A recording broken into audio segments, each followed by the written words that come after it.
നമസ്കാരം. പുതിയൊരു വീഡിയോയിലേക്ക് എല്ലാവർക്കും സ്വാഗതം. ഇന്നിവിടെ പരാമർശിക്കുന്നത് ഒരുപാട് കമൻറ്റുകൾക്ക് ഉള്ള മറുപടി ഈ വീഡിയോ ആയിട്ട് പറയാമെന്ന് കരുതിയതാണ്. എപ്പോഴും അസുഖമാണ് എന്നുള്ള ആ ഒരു പ്രയാസം അനുഭവിക്കുന്ന എല്ലാവർക്കും മാർഗമായിട്ടുള്ള ഒരു വഴിപാടിൻ്റെ കാര്യം പറയാനാണ്.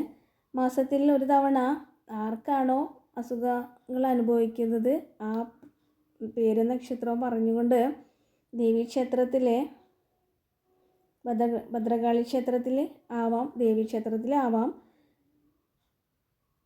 അവിടെ ദർശനം നടത്തുക. ദേഹമുട്ട്, മൃത്യുഞ്ജയ പുഷ്പാഞ്ജലി, നെയ്വിളക്ക് എന്നിവ സമർപ്പിക്കുക. 3 മാസങ്ങളിലായിട്ട് മുടങ്ങാതെ സമർപ്പിക്കുകയാണെങ്കിൽ പല ബുദ്ധിമുട്ടുകളായി അനുഭവിക്കുന്ന അസുഖങ്ങളിൽ നിന്നെല്ലാം തരണം ചെയ്യാൻ ശ്രേഷ്ഠമാണ്, ഗുണപ്രദമാണ്. മാത്രമല്ല അയ്യപ്പ ക്ഷേത്ര ദർശനം നടത്തുക, അവിടെ നീരാഞ്ജനം വഴിപാട് സമർപ്പിക്കുക. സമർപ്പിക്കേണ്ട ദിവസം എന്ന് പറയുന്നത് ശനിയാഴ്ച ദിവസങ്ങളിലാണ് അതിശ്രേഷ്ഠമായിട്ടുള്ളത്. ശനിയാഴ്ച ദിവസങ്ങളിൽ ഭഗവാനെ ഇഷ്ടപ്പെടുന്ന അതിശ്രേഷ്ഠമായിട്ടുള്ള ദിവസമായതിനാലാണ് അവിടെ നീരാഞ്ജന വഴിപാട് സമർപ്പിക്കുക. ഗുണാനുഭവങ്ങൾ അനുഭവിക്കാനുള്ള ഭാഗ്യം ഉണ്ടായിരിക്കും. എല്ലാം കൊണ്ടും ശ്രേഷ്ഠമായിരിക്കുന്നതാണ്. അത്രയേറെ ഭാഗ്യം അനുഭവിക്കാനുള്ള ഒരു യോഗം ഉണ്ടായിരിക്കുന്നതാണ്. തന്മൂലം ജീവിതത്തിൽ പലതരത്തിലുള്ള മാറ്റങ്ങൾ വരുന്നതാണ്. അത്രയേറെ ആഗ്രഹിക്കുന്ന കാര്യങ്ങളൊക്കെ എത്രയും പെട്ടെന്ന് സാധ്യമാകുന്നതുമാണ്. ശനിദോഷങ്ങളെല്ലാം ശമനം ഉണ്ടാവുകയും ഗുണാനുഭവങ്ങൾ വന്നു ചേരുകയും ചെയ്യുന്നതാണ്. അത്രയേറെ ഭാഗ്യം വന്നു ചേരാനുള്ള ഒരവസരമാണ്.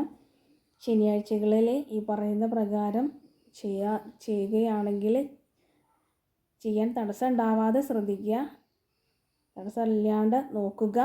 ഈ പ്രകാരം ചെയ്താൽ ജീവിതം സന്തോഷപ്രദമാകുന്നതാണ്. അത്രയേറെ ഭാഗ്യം ജീവിതത്തിൽ വരുന്നതുമാണ്. ഭവനം തന്നെ സന്തുഷ്ടമായിട്ടുള്ളൊരു സംരംഭം കുറിക്കാനുള്ള അവസരം ഉണ്ടായിരിക്കുന്നതുമാണ്.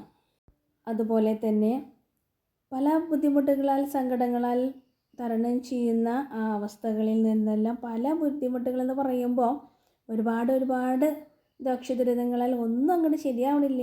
എല്ലാറ്റിനും ഒരു തടസ്സമാണ്. ജോലിയാണാവട്ടെ, എന്താ പറയുക, എന്തൊരു പുതിയ കാര്യങ്ങൾക്ക് തുടക്കം കുറിക്കുകയാണെങ്കിലും എല്ലാത്തിനും ഒരു തടസ്സം സംഭവിക്കുന്ന ആ സാഹചര്യങ്ങളിൽ നിന്നെല്ലാം തരണം ചെയ്യാൻ വേണ്ടിയിട്ട് എല്ലാ തിങ്കളാഴ്ചകളിലും 5 തിങ്കളാഴ്ചകളിൽ ഇതുപോലെ ശിവക്ഷേത്ര ദർശനം നടത്തുക. അവിടെ പിൻവിളക്ക് സമർപ്പിക്കുക. ഭഗവാന് ശ്രേഷ്ഠമായിട്ടുള്ള വിളക്കല്ലേ, ഭഗവാനെ അത്രയേറെ മഹാത്മ്യമുള്ളവരാണ് പിൻവിളക്ക്. ഭഗവാന്റെ പാർവതി ദേവിയുടെ സങ്കല്പത്തിലാണ് പിൻവിളക്ക്, അതാണ് ശ്രേഷ്ഠം എന്ന് പറയുന്നത്. അതുപോലെ തന്നെ കൂവളമാല സമർപ്പിക്കുക. ഈ പ്രകാരം തന്നെ 5 തിങ്കളാഴ്ചകളിൽ ഈ പറയുന്ന രീതിയിൽ ചെയ്യുകയാണെങ്കിൽ ഭഗവാന്റെയും ഭഗവതിയുടെയും സാന്നിധ്യത്തിൽ പല ദുരിതങ്ങളിൽ നിന്നും മറികടക്കാനും ഗുണാനുഭവങ്ങൾ അനുഭവിക്കാനുള്ളൊരു ഭാഗ്യം ഉണ്ടാവേ. അത്രയേറെ സൗഭാഗ്യങ്ങൾ വന്നു ചേരുകയും ആഗ്രഹിക്കുന്ന ജോലി ലഭിക്കാം, സാമ്പത്തിക നിലയിൽ വർധനവുണ്ടാവാം, ബിസിനസ്സിലൊക്കെ വൻ വിജയം ഉണ്ടായിരിക്കും. അതുപോലെ ഗുണാനുഭവങ്ങൾ ഭവനത്തിലും മനസ്സിനും വന്നു ചേരുന്നതാണ്. അത്രയേറെ സൗഭാഗ്യങ്ങളായിരിക്കും.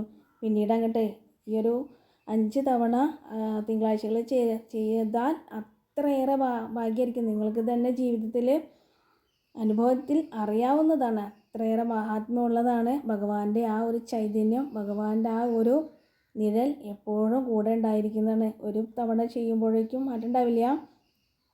3 തവണ ചെയ്യുമ്പോഴേക്കും ഒരുപാട് മാറ്റത്തോട് കൂടിയിട്ടുള്ള ജീവിതത്തിൽ മാറ്റം ഉണ്ടായിരിക്കും. അത്രയേറെ മഹാത്മ്യമുള്ളതല്ലേ. ഭഗവാന്റെയും പാർവതി ദേവിയുടെയും സാന്നിധ്യം ഉണ്ടെങ്കിൽ പിന്നെ എന്താ നടക്കാത്തതായിട്ടുള്ളതല്ലേ. എല്ലാം ശുഭകരമായിട്ട് നടക്കും. എല്ലാ തടസ്സ ദുരിതങ്ങളിൽ നിന്നും മറികടന്ന് ശ്രേഷ്ഠമായിട്ടും സൗഭാഗ്യത്തോട് കൂടിയിട്ടുള്ള ദിനങ്ങളായിരിക്കും.